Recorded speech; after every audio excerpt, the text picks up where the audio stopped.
বন্ধুরা, আজ চলে এলাম আমাদের বাঙালি জাতির জনক বঙ্গবন্ধু শেখ মুজিবুর রহমানের সমাধিসৌধ দেখাতে। এটি টুঙ্গিপাড়া, গোপালগঞ্জে। হাজার বছরের শ্রেষ্ঠ বাঙালি জাতির জনক বঙ্গবন্ধু শেখ মুজিবুর রহমানের সমাধিসৌধ টুঙ্গিপাড়া, গোপালগঞ্জ জেলায় অবস্থিত। এই সমাধিসৌধ গোপালগঞ্জ জেলা সদর থেকে 19 কিলোমিটার দূরে টুঙ্গিপাড়ায় অবস্থিত। প্রতিদিন হাজার হাজার লোক এই সমাধিসৌধে আসেন জাতির জনক বঙ্গবন্ধু শেখ মুজিবুর রহমানের সমাধিসৌধে শ্রদ্ধা জানাতে। বঙ্গবন্ধু শেখ মুজিবুর রহমানের জন্মস্থান টুঙ্গিপাড়া গ্রাম এখন নবালোকেও উদ্যাসিত। এটি একটি জনপদ। টুঙ্গিপাড়াকে বদলে দিয়েছে বঙ্গবন্ধু শেখ মুজিবুর রহমানের সমাধিসৌধ কমপ্লেক্স। প্রতিদিন দেশ বিদেশ থেকে গড়ে প্রায় 5,000 মানুষ টুঙ্গিপাড়ায় আসেন প্রিয় নেতার প্রতি শ্রদ্ধা জানাতে। তারা বঙ্গবন্ধুর স্মৃতি, আন্দোলন সংগ্রাম, বর্ণাঢ্য জীবন ও ত্যাগ সম্পর্কে জানতে পেরে আনন্দিত হন।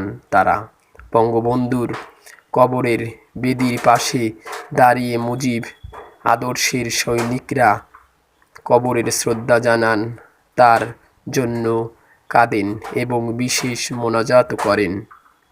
গ্রামটির পাটগাতিতে ইউনিয়ন পরিষদের অধীনে হলেও গ্রামের নামেই উপজেলা সদরের নাম হয়েছে টুঙ্গিপাড়া।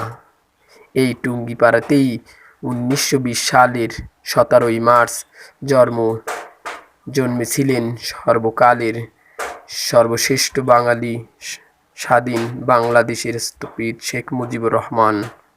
1975 সালের 15 আগস্ট ঘাতকের বুলেটে মৃতহীন প্রাণ নিয়ে জন্মমাটিতে টুঙ্গিপাড়ায় ফিরে আসেন তিনি। পরদিন পারিবারিক কবরস্থানে মা বাবার পাশে তাকে সমাহিত করা হয়।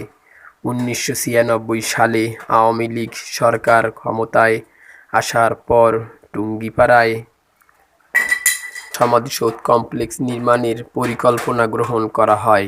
সাবেক রাষ্ট্রপতি বিচারপতি শাহাবুদ্দিন আহমেদ 1999 সালের 17 মার্চ সমাধিসৌধের নির্মাণ কাজের ভিত্তিপ্রস্তর স্থাপন করেন।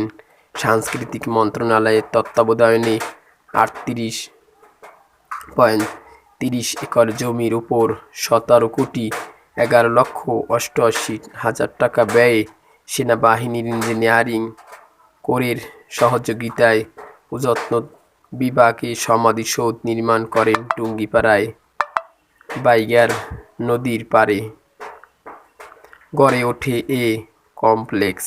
এখানে সাংবাদিক সহ সকল নেতাকর্মীরা বঙ্গবন্ধুর সমাধিতে শ্রদ্ধা জানাতে আসেন।